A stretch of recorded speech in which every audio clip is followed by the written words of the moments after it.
మన చేతిలో ఉంచుకోవాలంటే బాబా ఒక్కొక్కసారి సాకార మురళిలో చెప్తూ ఉంటారు. ఏదైనా అలాంటి యుక్తుల్ని మనకి మనమే చేసుకోవాలన్నమాట. బాబా మర్చిపోకుండా ఎప్పుడు మన దగ్గర ఉండాలి. ఏమేమి యుక్తులు చెప్తారు బాబా చెప్పండి. కర్మయోగిలో కండి, మరి కొంగకి ముడేసుకోండి. ముడి తగిలినప్పుడంతా బాబా గుర్తుకొస్తారు.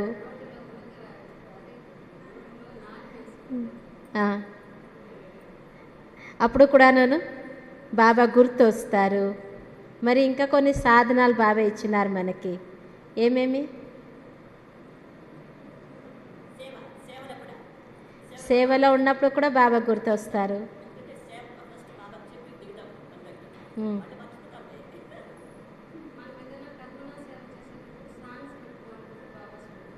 ఇంట్లో పని చేసుకుంటూ ఉన్నప్పుడు బాబా సాంగ్స్ పెట్టుకుంటే పని కూడా అవుతుంటుంది, బాబా గుర్తు కూడా వస్తూ ఉంటారు. మరి ఇంకా బాబా కొన్ని యుక్తులు మనకిస్తారు. అక్కేలు ఎక్కువ టైం ఎక్కడ పోతుంది? టైం అంతా వంటింట్లో కదా. వంటింట్లో ఏం చేయండి? గ్యాస్ వెనకాల గోడకి బాబా స్టిక్కర్ ఉందా? ఎవరెవరి దగ్గర ఉంది బాబా స్టిక్కర్ వంటింట్లో? ఇంకా మిగతా వాళ్ళు అందరింట్లో?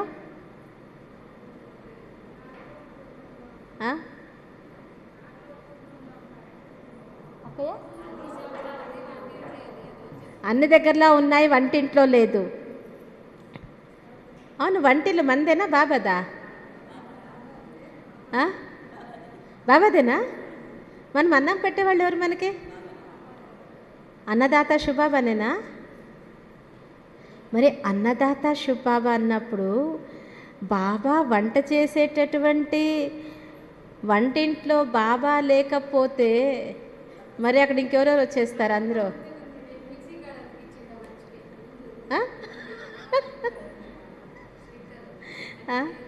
అకస్మాత్తు సరే అలాంటి పరిస్థితి ఉంటుంది, అందరూ బాబా పిల్లలు ఇంట్లో ఉండలేరు అనుకోండి, పర్లేదు. బాబాని పెట్టకపోతే కృష్ణుని పెట్టండి. కృష్ణుని చిత్రం అందరూ పెట్టచ్చు కదా ఇంట్లో.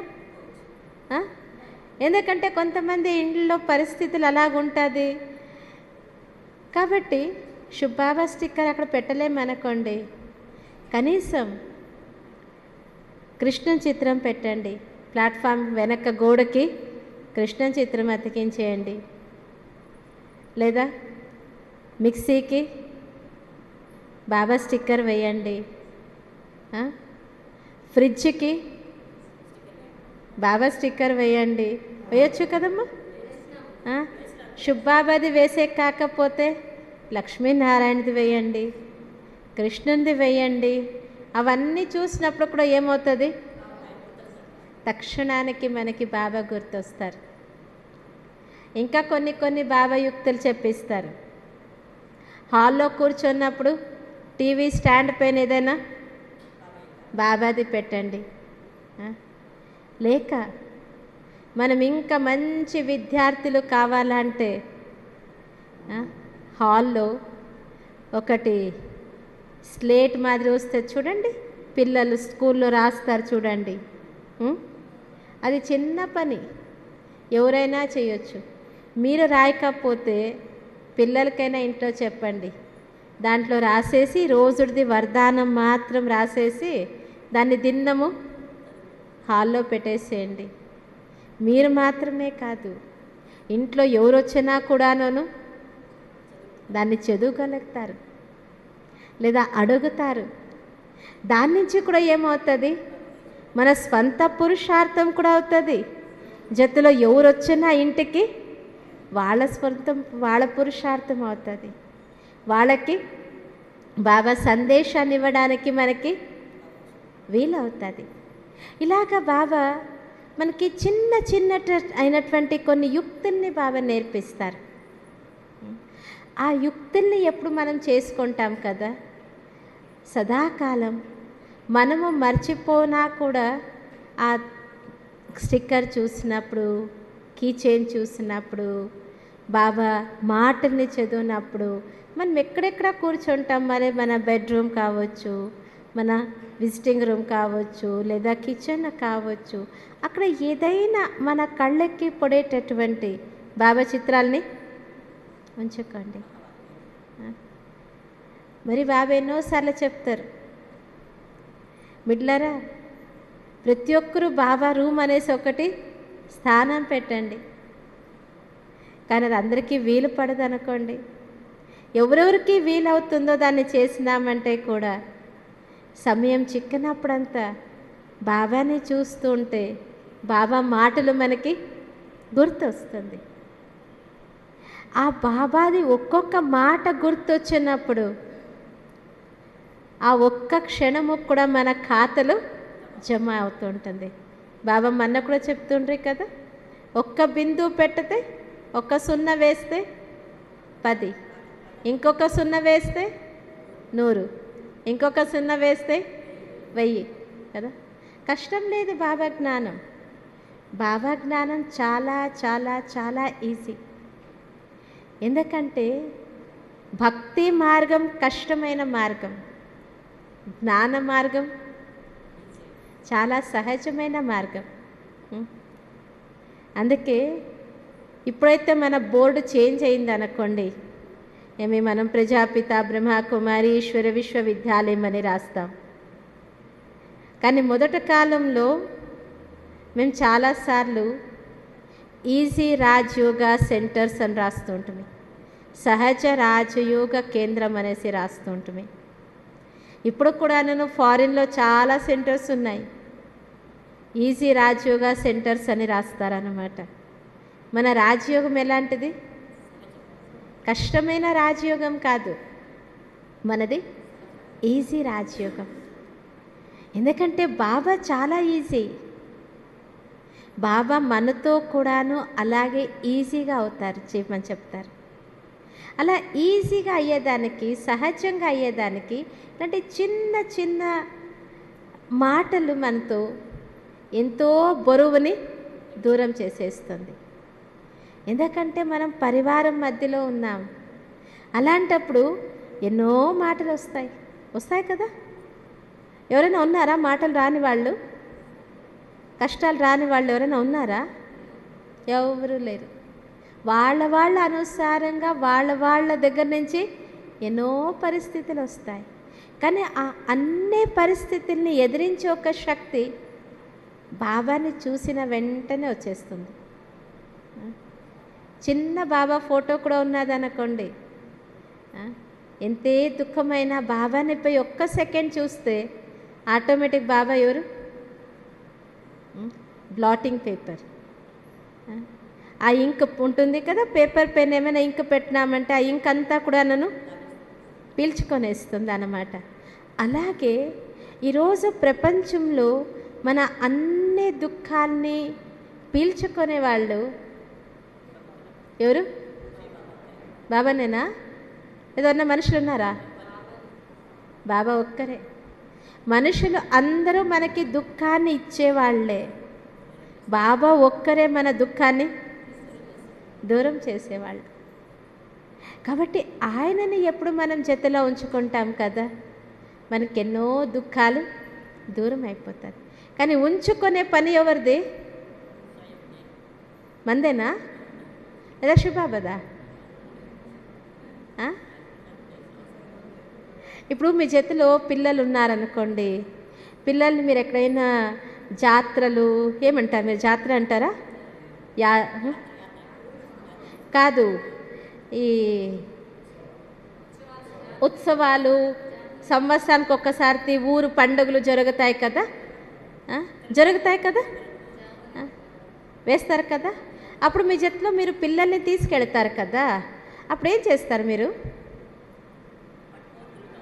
మీరు పిల్లల్ని చేపెట్టుకుంటారా లేదా పిల్లలు మీ చేపెట్టుకుంటారా? మీరు పిల్లలు చేపెట్టుకుంటారు. 1 ఏళ్ళ 4 ఏళ్ళ?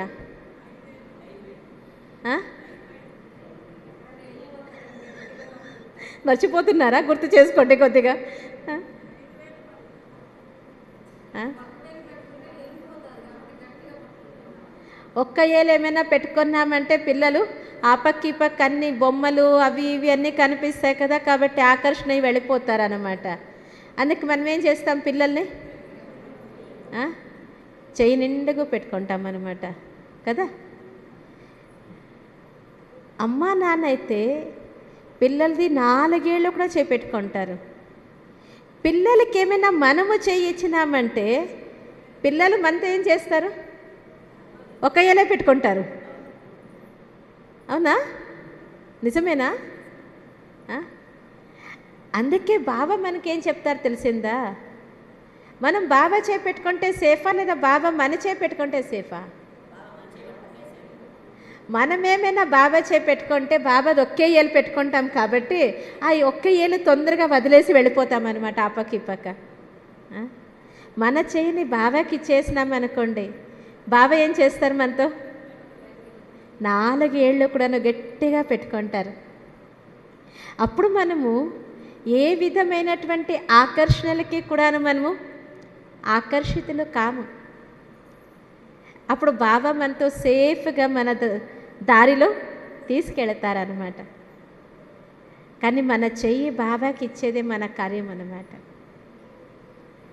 అందులో కూడా మనం ఏం చేస్తాము? అక్కడ అది చూసినాం, ఇక్కడ ఇది చూసినాం అనేసి తొందరగా మరి ఆకర్షితులైపోతాం. అందుకే బాబా చెప్తారు ఇలాంటి చిన్న చిన్న మాటల్ని, బాబా మాటల్ని. బాబా అందుకే పెన్ కానీ, బ్యాడ్జ్ కానీ, స్టిక్కర్స్ కానీ ఇవన్నీ బాబా ఎందుకు? బాబా పర్సు కానీ ఎందుకు బాబా ఇవన్నీ సాధనాలు మనకి ఇచ్చినారు? ఆ వాడినప్పుడు, దాన్ని చూసినప్పుడు మనం ఎక్కడెక్కడో మన మనస్సు బుద్ధి వెళ్ళిపోయినప్పటికీ కూడా దాన్ని చూసిన వెంటనే మరి బాబా మనకి గుర్తొస్తారు. అందుకే బాబా ఇవన్నీ సాధనాలు మనకి సహజంగా బాబా గుర్తొచ్చేదానికనేసి చేయించినారన్నమాట. కాబట్టి బాబాని జతలో పెట్టుకునేది ఎంత ముఖ్యమో ప్రతి ఒక్క సెకండ్లో కూడాను బాబాని యూజ్ చేసుకునేది కూడా అంతే ముఖ్యం. బాబా ఎన్నోసార్లు చెప్తారు, బిడ్డలు నేను ఎప్పుడూ మీ సేవకి సదాకాలం హాజరు తయారుగా ఉంటాను, కానీ నన్ను మీరు యూజ్ చేసుకోండి, ఉపయోగించుకోండి. కానీ మనం ఏం చేస్తాము? తక్షణానికి మనకి గుర్తొచ్చేది వ్యక్తులు కదా. అందరూ ఎప్పుడైతే మనకి ఎవరు అందరూ అందరూ అయిపోయినప్పుడు, ఎవరు మనకి హెల్ప్ ఇవ్వకపోయినప్పుడు అప్పుడు గుర్తొస్తారు? బాబా నువ్వే బాబా గట్టి అంటామన్నమాట. అయినా బాబా ఎంత దయాహృదయ తెలుసా? అయినా బాబా అప్పుడు మనతో నూకేరు. మొదలు అందరి దగ్గరికి పోయినావు కదా, నేనెందుకు నీకు ఇప్పుడు హెల్ప్ ఇవ్వాలా, నువ్వే పో వాళ్ళతోనే అడుక్కోనరు. అప్పుడు కూడా బాబా ఏం చేస్తారు? సరే ఆఖరికైనా నా దగ్గరికి వచ్చినావు కదా బిడ్డ, పర్వాలేదు నేనే నీకు హెల్ప్ ఇస్తానంటారు కదా. అందుకే బాబాకి దయా హృదయ అంటాం. మరి బాబా భోలానాథ, మనం ఎప్పుడు పిలిచినా కూడాను బాబా లేదన్నారు, పారొస్తారు. పిలిచే కర్తవ్యం మనది. అందుకే బాబా కళ్యాణకారి, మంగళకారి, శుభకారి, భోలానాథ, దుఃఖహర్త, సుఖకర్త, ఇవన్నీ మహిమ ఒక్క బాబాకి మాత్రమే అన్నమాట. మనుషులకి మహిమ చేస్తూ చేస్తూ మనం కిందికి వస్తూ పోయినాము. ఇప్పుడు బాబా మహిమ చేస్తూ చేస్తూ మనకి పైనకి పోవాలి.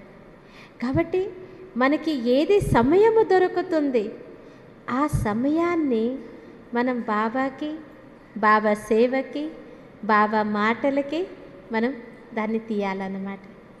ఎందుకంటే సమయం అంతా అందరిది వెళ్ళిపోతుంది, ఎవరికి సమయం అలాగే ఉండదు. ఆ ఉన్నటువంటి సమయాన్ని ఉపయోగించుకున్నప్పుడు మనము ఛాన్సలర్ అవుతామన్నమాట. ఆ పరిస్థితులు అందరి ముందర వస్తుంది. ఎప్పుడు ఆ పరిస్థితుల్ని మనం ఎదిరిస్తూ ముందరికి వెళతామో అప్పుడు మనం గొప్పవాళ్ళు అవుతాం.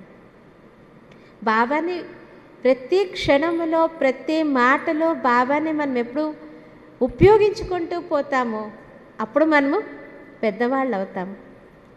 అలాగే మనం పెద్దవాళ్ళు అయిపోతామా? దేవతలు అయిపోతామా? దేవతలు అయ్యేదానికి జ్ఞానాన్ని చింతన చేయాలి. అందుకే చెప్తారు కదా,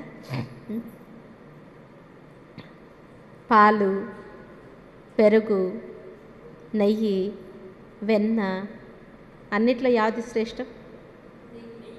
నెయ్యా? ఎందుకు? నెయ్యి చెడిపోదు. పాలు పాలు పెరుగు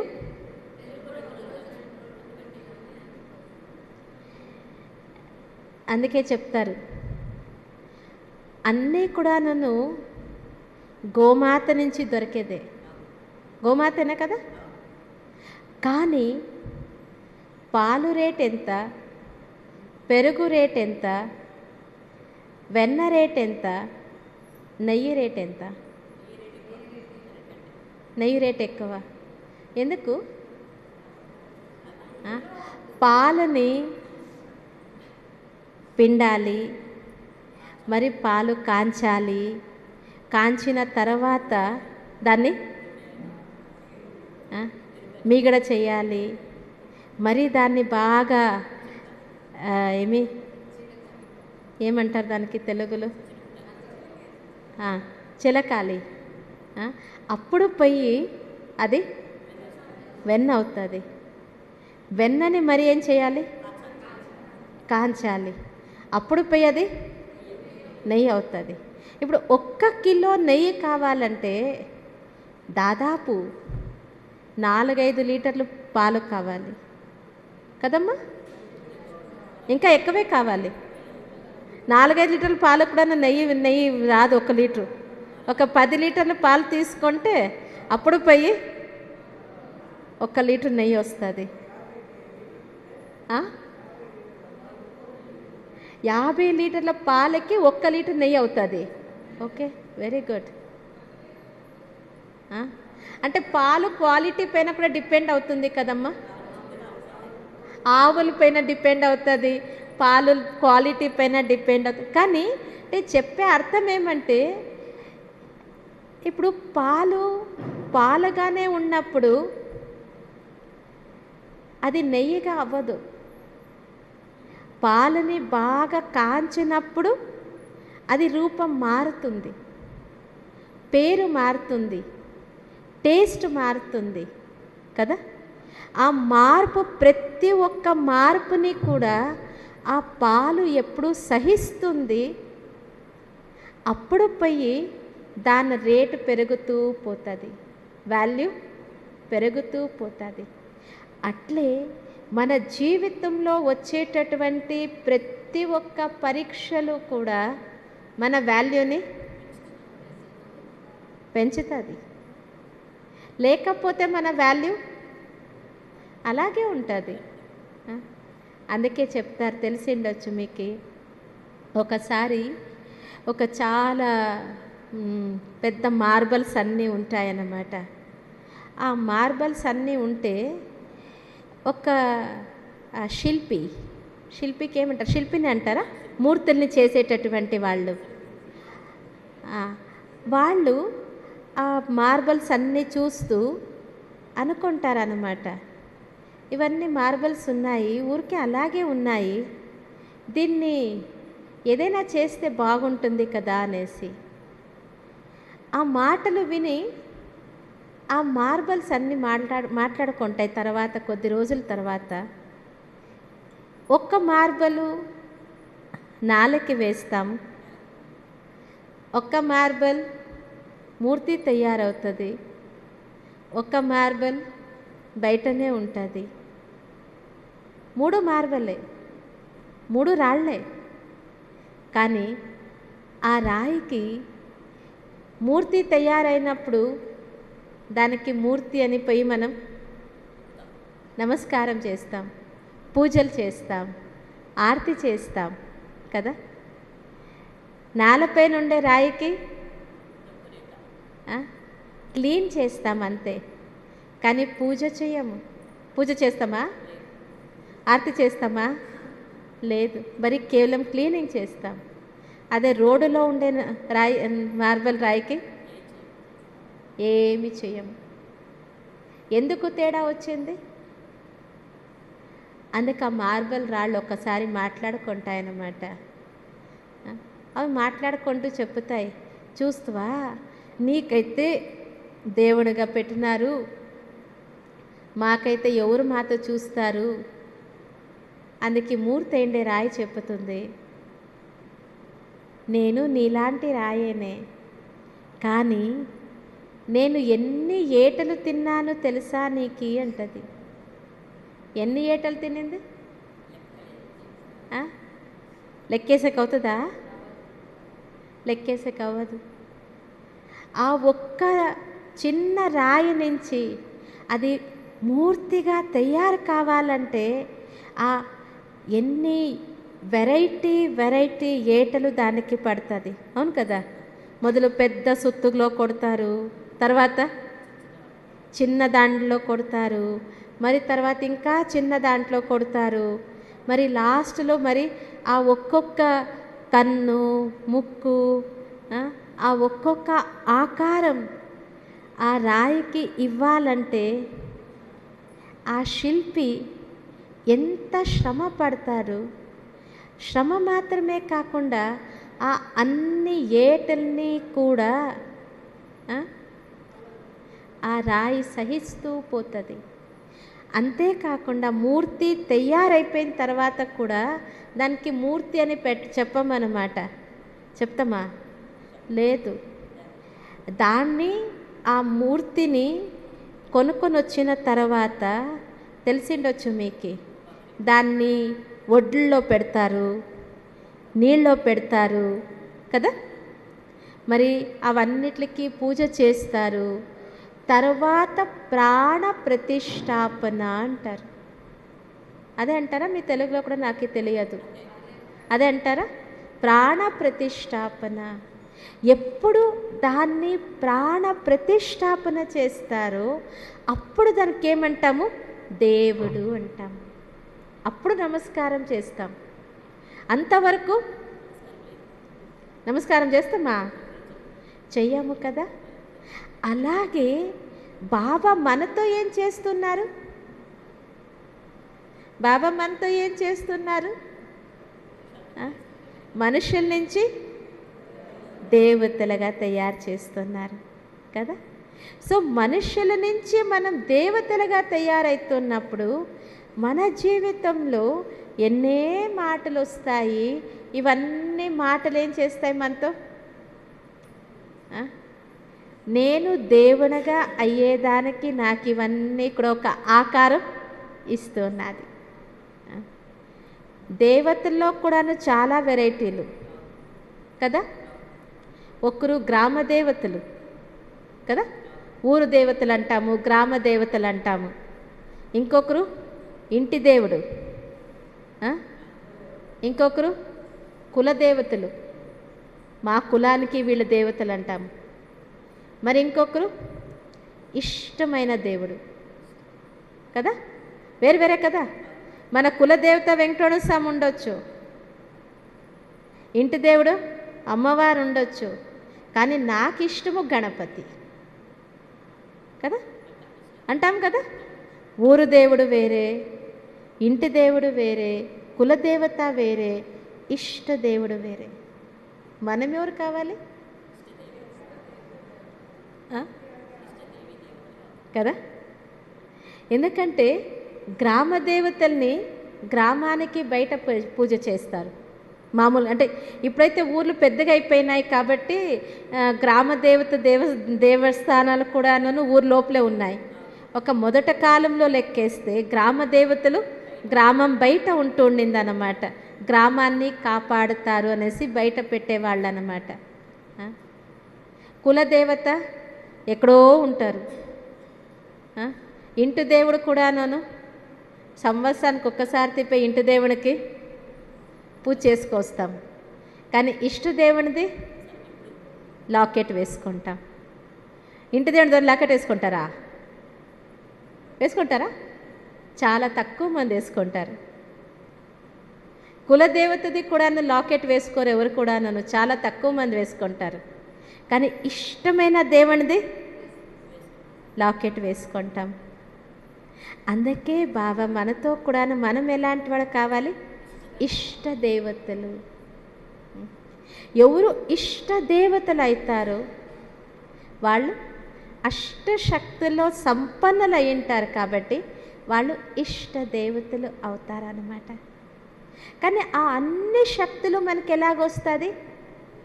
బాబా స్మృతి నుంచి వస్తుంది.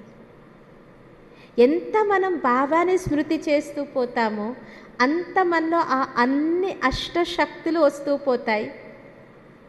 ఆ అష్టశక్తుల నుంచి మనము ఇష్ట దేవతలు అవుతాం. కాబట్టి బాబా యొక్క జ్ఞానం చాలా చాలా గొప్ప జ్ఞానం, కానీ అంతే సహజమైన జ్ఞానం కూడా. సో ఆ జ్ఞానము, యోగము, ధారణ, సేవ, బాబా 4 సబ్జెక్ట్స్ ఇస్తారు. జ్ఞాన, యోగ, ధారణ, సేవ. ఈ 4లో కూడాను అందరికీ అన్ని సబ్జెక్ట్ ఇష్టం కాదు. అవుతుందా? ఒక్కొక్కరికి ఒక్కొక్కటి ఇష్టం అన్నమాట.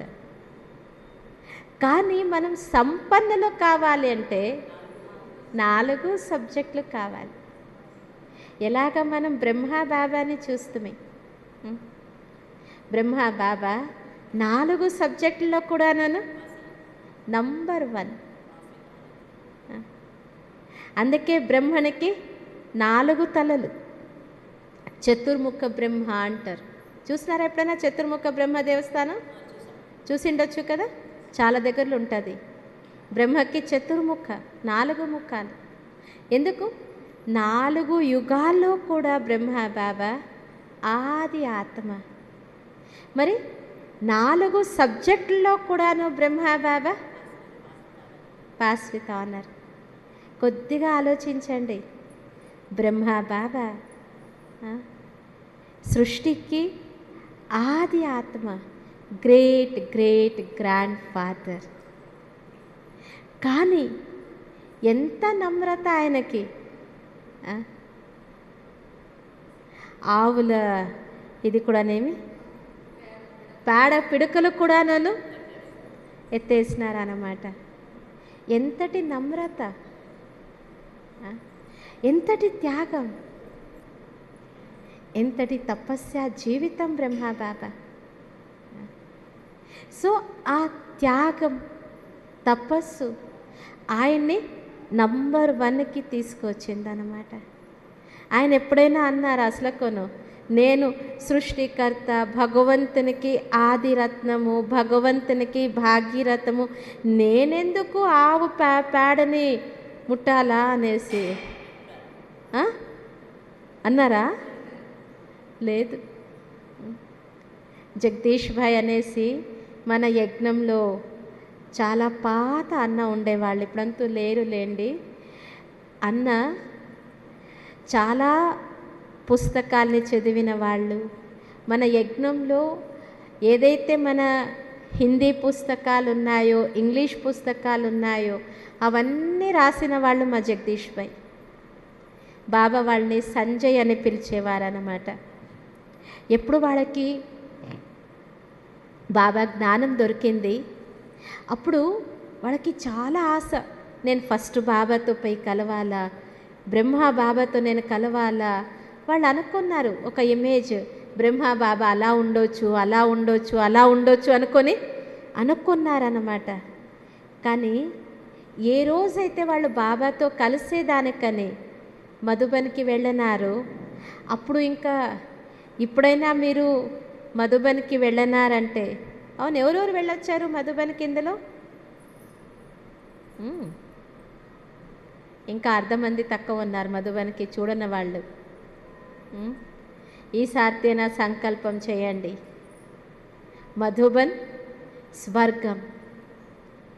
ఈ కళ్ళ నుంచి ఈ సృష్టి పైన మనం స్వర్గం చూస్తామా? స్వర్గం మనం చూసేదానికి మనకి వేరే శరీరము, వేరే కళ్ళు దొరుకుతుంది. కానీ నిజమైన స్వర్గము చూడాలా అనేసి ఏమైనా ఆశ ఉంటే ఒక్కసారి మధుబన్ ఖచ్చితంగా వెళ్ళండి. ఇంకెక్కడికి పోకపోయినా కూడా నేను కాశీ యాత్రలు ఎన్ని చేసిన ఆత్మ పావనం కాదు. కానీ భగవంతునొక్క ఆ కర్మ భూమికి అడుగు పెట్టే ఒక భాగ్యము ఈరోజు ప్రపంచంలో చాలామంది ఉన్నారు, వాళ్ళు ఎవరికి లేదమ్మా. ఆ భాగ్యం బాబా మనకిచ్చినారు. కాబట్టి ఎవరెవరు మధుబన్ వెళ్ళలేదు వాళ్ళందరూ ఈసారి సంకల్పం చేయండి, ఏమైనా కానీ ఒక్కసారి అయినా ఖండితంగా మధుబన్కి నేను అడుగు పెట్టాలా అని. ఎందుకంటే ఇప్పుడైతే ఇంకా మీరు మధుబన్కి చాలా ఈజీగా ట్రైన్స్లో వెళతారు, లేదా ఇప్పుడు కాలంలో అందరూ ఫ్లైట్లో చాలామంది ఈజీగా వెళ్ళిపోతారన్నమాట. మొదటి కాలంలో మౌంట్ ఆబూ వెళ్ళడం అంటే పెద్ద కష్టం. ఇంత పెద్ద ట్రైన్స్ ఉండలేదు, బ్రాడ్ గేజ్ అంటాం దీనికి. మొదలైతే బొగ్గుల ట్రైన్ ఉండింది. ఆ బొగ్గుల ట్రైన్లో మేము మధుబన్ వెళ్ళేంత పద్దికి మాతో మేమని ఎవరు గుర్తుపెట్టేక అవుతూ ఉండలేదన్నమాట. ఎందుకంటే ఆ బొగ్గులు పొగ మనతో పూర్తి మనం ఎక్కడో ఆఫ్రికా నుంచి వచ్చినామేమో అనేసి అనుకోవాలన్నమాట. అలాగవుతూ ఉంటుంది. అంత పోయేది కూడా అంత ఈజీ కాదు. మేము 4-5 ట్రైన్లు చేంజ్ చేయాలి, మధ్యలో 4 ట్రైన్లు అంతా చేంజ్ చేయాలి. మరి తర్వాత కింద ఆబు రోడ్ నుంచి పైన మౌంట్ ఆబూకి వెళ్ళేదానికి కూడాను ఒక్కటి బస్సు ఉంటూ ఉండింది. మరి రిటర్న్లో కూడాను మనకి ఇప్పుడైతే ఆబు రోడ్ రైల్వే స్టేషన్ ఉన్నది, మనం ఆబు రోడ్ రైల్వే స్టేషన్లోనే ఎక్కుతాము, స్టేషన్లోనే దిగుతాము. మొదలు అలా సౌకర్యం ఉండలేదు అసలు. వేరే ఊర్లకి వెళ్ళే ట్రైన్స్ ఉంటుండేది కదా, ఆ ట్రైన్లో ఒక్క బోగి మనకి బ్రహ్మకుమారీస్కి వేస్తూ ఉంటారన్నమాట. ఆ బోగి కూడాను స్టేషన్కి ఎంతో దూరము పోయి దాన్ని నిలబెట్టేవాళ్ళు. అది ఒకటే ఒక బోగి ఒక దూరంలో ఉంటుండింది. ఆ బోగికి కూడాను ఏటివి ఆ కిటికీలు ఉంటాయి కదా, ఆ కిటికీలకి ఆ కంబీలు అవన్నీ కూడా ఏమీ ఉంటుండలేదు. మేము ఇంకా అప్పుడు చిన్న పిల్లలు అసలు మా ఓం ప్రకాష్ దానికి కరెంటు కూడా ఉంటుండలేదు. ఎందుకంటే ఎంజిన్కి బోగి వేసినప్పుడు కరెంట్ వస్తుంది, ఎంజిన్కి బోగినే వేయకున్నప్పుడు అందులో కరెంట్ ఎక్కడి నుంచి వస్తుంది, కరెంటు కూడా ఉంటుండలేదు అన్నమాట. అప్పుడు మా ఓం ప్రకాష్ అనేసి మా ట్రాన్స్పోర్ట్ డిపార్ట్మెంట్ సంభాలన చేసేవాళ్ళు ఉంటారనమాట. వాళ్ళు మేము చిన్న పిల్లలకు ఉన్నప్పుడు మాతో ఆ కిటికీల నుంచి ఎత్తి దాంట్లో ట్రైన్లో పెట్టేసేవాళ్ళు అనమాట. ఒక మూటలో లేదా సామాన్లు పెడతాం కదా, అలాగా పెట్టేసేవాళ్ళు. ఎక్కడో మబ్బులో ఉండింది, చీకట్లో ఉండింది. తర్వాత ఆ ఇంజిన్ ఆ ఆ బోగిని ఈడ్చుకొని వచ్చి ఇంజిన్కి వేసినప్పుడు కరెంట్ వస్తూ ఉండింది. అంత కష్టం ఉండింది మధుబన్కి. ఇప్పుడులాగా మధుబన్ ఈజీ ఉండలేదు అసలు.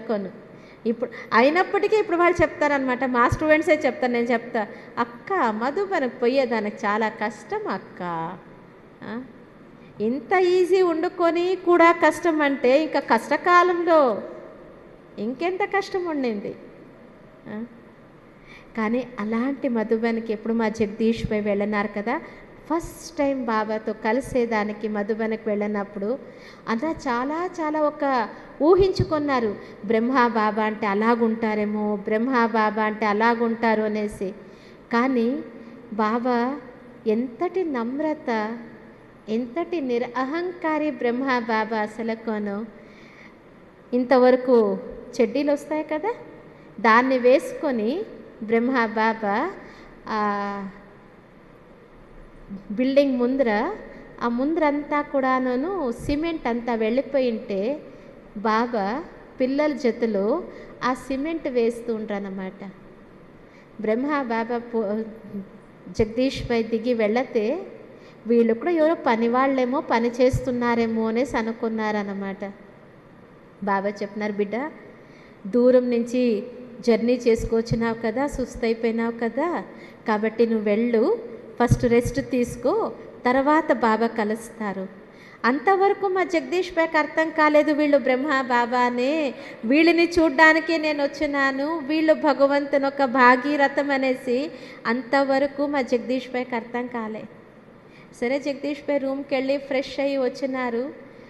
అప్పుడు బాబాతో కలిసినప్పుడు అప్పుడు వాళ్ళకి అనిపించింది, అరే వీళ్ళేనా బ్రహ్మ బాబా. అంత నమ్రత. అలాగే ప్రకాష్మణి దాది కూడా అలాగే ఉన్నవారు. ఆ నమ్రత, ఆ గుణాలేనే ఈరోజు వాళ్ళతో అంత ఉన్నతానికి తీసుకెళ్ళింది అన్నమాట, అంత శ్రేష్టంగా చేసింది. కాబట్టి అందుకే దేవతల్ని ఈరోజు కూడాను మనము ఎందుకు మొక్కుతాము, వాళ్ళల్లో ఉండేటటువంటి గుణాలకి. అది ఇంకేమైనా తేడా ఉందా? ఏమీ తేడా లేదు. దేవతలకి మనుషులకి ఏమీ తేడా లేదు. శరీరం, కన్ను, చెవు, ముక్కు, కాళ్ళు, చేతులు, మనం ఎలాగున్నామో దేవతలు అలాగే ఉన్నారు. కానీ తేడా ఎక్కడున్నది? వాళ్ళ గుణాలలో. సో ఆ అన్ని గుణాల యొక్క సాగరుడు ఎవరు? శివ్ బాబా. ఆ గుణాల సాగరుడు శివ్ బాబాని ఎప్పుడు మనం ప్రీతిగా స్మృతి చేస్తామో అప్పుడు ఆయన నుంచి అంత మనకి శక్తి దొరికేదానికి సాధ్యమవుతుంది. సో కాబట్టి శివ్ బాబాని కూర్చుంటూ తిరుగుతూ ప్రతి ఒక్క పని చేస్తూ కూడాను బాబాని స్మృతి చేయాలన్నమాట. ఎంత బాబాని స్మృతి చేస్తామో అప్పుడు మన హృదయం ఏమవుతుంది? స్ట్రాంగ్ అవుతుంది. మన మనోస్థితి స్ట్రాంగ్ అవుతుంది. ఎల్లప్పుడూ మన హృదయారాముడు మన హృదయంలో ఉండేదానికి వీలవుతుంది అన్నమాట. లేకపోతే వేరే వేరే వాళ్ళు మన హృదయంలో ఏమైనా వచ్చినారంటే అప్పుడేమైపోతుంది? హార్ట్ అటాక్ అయిపోతుంది, బ్లాకేజ్ అయిపోతుంది. మరి దానికి ఇంజక్షన్లు వేయించుకోవాలి. కాబట్టి ఒక్క బాబాని స్మృతి చేస్తూ మన స్థితిని స్ట్రాంగ్గా చేసుకుంటూ మనందరికీ సద్గురు శివ్ బాబా, అన్నదాత శివ్ బాబా వాళ్ళకి ప్రీతిగా బాబాకి ఇప్పుడు భోగాన్ని స్వీకారం చేయిస్తామంట. ఓం శాంతి.